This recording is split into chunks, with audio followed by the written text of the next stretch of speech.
Pues la verdad que la acogida ha sido muy buena. Inaugurábamos espacio porque estamos dentro del Espai Sant Gregori, que es un nuevo espacio habilitado por parte del Ayuntamiento, al que le damos la gracia tanto al Ayuntamiento de Torrent como a IDEAT por habernos cedido las instalaciones, y la verdad es que la acogida ha sido bastante mejor de lo que nosotros esperábamos. Es decir, la gente lo ha cogido con muchísimas ganas, el aforo ha estado completo en todo momento, de hecho hemos tenido que buscar sillas para la ocasión y creemos que la gente, pues el feedback que nos ha dado ha sido muy positivo, la gente está muy contenta y creemos que, bueno, esto solo, como decimos, esta charla es el inicio de un curso que va a venir más adelante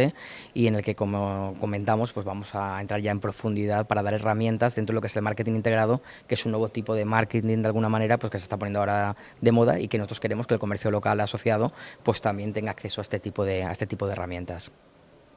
Yo diría que este curso, el planteamiento no es qué contenidos se tratan, sino qué contenidos no se tratan. Se tratan absolutamente todos. Hablamos de la parte económica, de la parte de marketing, de la parte de innovación, de la parte de recursos humanos. Se tocan todos los áreas y todos los palos, por decirlo de alguna forma, que tienen que ver con el desarrollo de cualquier comercio y sobre todo para poner en valor toda la potencialidad dormida que tienen. Yo diría, si me lo permitís, que el planteamiento es el mismo que antes, para quien no va orientado. Es decir, vale absolutamente para todo tipo de negocios, todo tipo de empresas, de cualquier sector, sea de servicios, sea de productos, sea de mixto, como puede ser un Horeca, y por lo tanto aporta soluciones absolutamente a todos.